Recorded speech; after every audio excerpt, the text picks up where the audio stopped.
আমরা সবাই জানি বাংলাদেশ দক্ষিণ এশিয়ার অন্যতম এক গতিশীল বাজার, কিন্তু এখানকার ব্যবসাগুলোকে প্রতিনিয়ত এমন সব চ্যালেঞ্জের মুখে পড়তে হয় যা রীতিমতো কঠিন।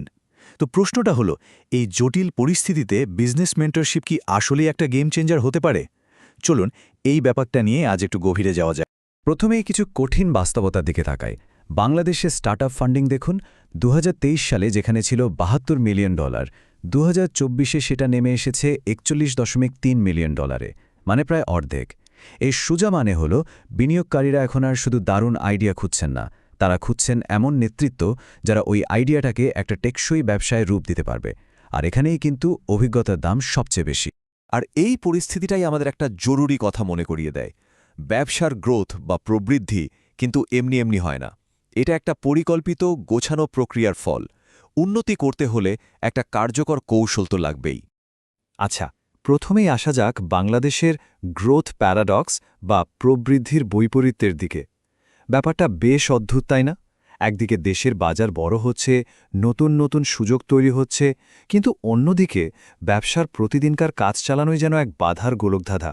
চলুন দেখি এই বাধাগুলো আসলে কি কি। ব্যবসার পথের বাধাগুলো কিন্তু অনেক। যেমন ধরুন, বাজারে এত বেশি মূল্য প্রতিযোগিতা যে লাভ করাটাই কঠিন।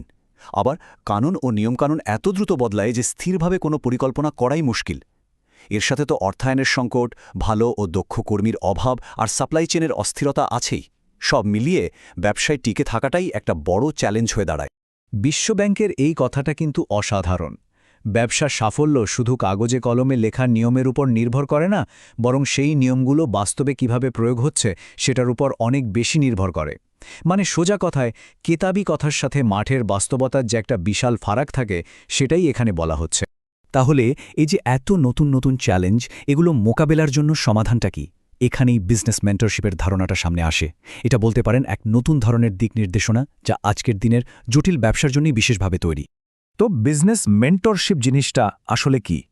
খুব সহজ করে বললে, এটা এমন একটা সম্পর্ক যেখানে একজন অভিজ্ঞ পথপ্রদর্শক পাশে থেকে ব্যবসার লক্ষ্যটা পরিষ্কার করতে সাহায্য করেন, আসল সমস্যাটা কোথায় সেটা খুঁজে বের করেন, এবং সেই সমস্যা সমাধানের জন্য একটা বাস্তবসম্মত পরিকল্পনা তৈরিতে হাতে কলমে সাহায্য করেন। অনেকেই কিন্তু কনসালটেন্সি আর মেন্টরশিপকে এক করে ফেলেন, কিন্তু দুটোর মধ্যে একটা বড় পার্থক্য আছে। কনসালটেন্সি সাধারণত একটা নির্দিষ্ট প্রজেক্টের জন্য আসে, একটা রিপোর্ট দেয়, ব্যাস কাজ শেষ। অন্যদিকে মেন্টরশিপ হলো একটা লম্বা সময়ের প্রক্রিয়া। এখানে হাতে কলমে কাজ শিখিয়ে প্রতিষ্ঠানের ভেতরের ক্ষমতা বা ক্যাপাবিলিটি তৈরি করা হয়। কিন্তু আসল কথা হলো, এই মেন্টরশিপ থেকে লাভটা কি? এর সুবিধাগুলো কি শুধুই মুখের কথা, নাকি বাস্তবেও এর কোনো পরিমাপযোগ্য ফলাফল আছে? চলুন এর 6টা মূল সুবিধা কি কি সেটা একটু দেখে নিই। এই 6টা সুবিধাকে বলা যেতে পারে একটা ব্যবসার প্রবৃদ্ধির একটা স্তম্ভ। একদিকে যেমন সিদ্ধান্ত নেওয়ার ক্ষমতা বাড়ে, ঝুঁকি নিয়ন্ত্রণে থাকে, তেমনি ব্যবসার প্রসারও হয় অনেক দ্রুত কিন্তু পরিকল্পিতভাবে। এর ফলে বাজারে যেমন একটা শক্ত জায়গা তৈরি হয়, তেমনি বিনিয়োগকারীদের কাছেও ব্যবসাটা অনেক আকর্ষণীয় হয়ে ওঠে। আর এই সব কিছুর মূলে আছে নেতৃত্বের বিকাশ, যা ছাড়া কোনো ব্যবসায়ী লম্বা সময় টিকতে পারে না। অবশ্য সবসময় হয়তো মেন্টরশিপের প্রয়োজন হয় না, কিন্তু ব্যবসার এমন কিছু টার্নিং পয়েন্ট বা গুরুত্বপূর্ণ মুহূর্ত আছে যখন এর প্রভাবটা সবচেয়ে বেশি বোঝা যায়। চলুন দেখি সেই মুহূর্তগুলো কি কি হতে পারে।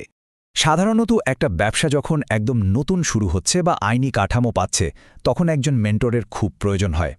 অথবা যখন ব্যবসাটা হঠাৎ করে খুব দ্রুত বড় হতে শুরু করে।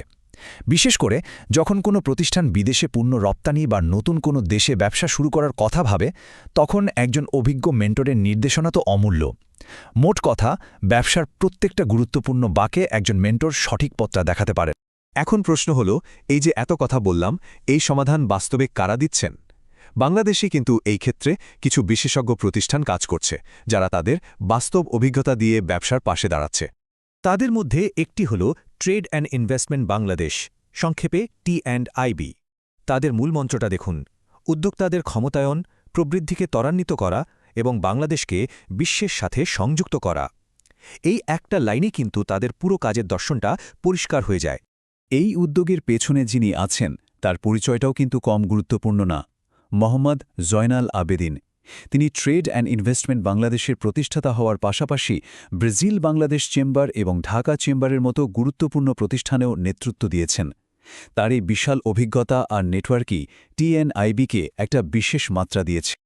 আর টিএনআইবির সবচেয়ে দারুণ দিক হল তাদের কাজের ধরন। তারা শুধু কি করতে হবে এই পরামর্শ দিয়েই থেমে যায় না, বরং সেই পরামর্শ কিভাবে বাস্তবায়ন করতে হবে সেটাও হাতে ধরে দেখিয়ে দেয়। তাদের মূল লক্ষ্য হল ব্যবসার ভেতরে একটা কার্যকর সিস্টেম তৈরি করা, যাতে ফলাফল এমনিতেই ভালো হয়। সবশেষে প্রত্যেক উদ্যোক্তার জন্য একটা প্রশ্ন রেখে যাই। নিজের ব্যবসাকে একবার জিজ্ঞেস করে দেখুন তো, সেটা কি শুধু কোনো মতে টিকে আছে, নাকি আসলেই সঠিক পথে সঠিক দিক নির্দেশনা নিয়ে এগিয়ে যাচ্ছে? উত্তরটা কিন্তু যার যার নিজের কাছেই।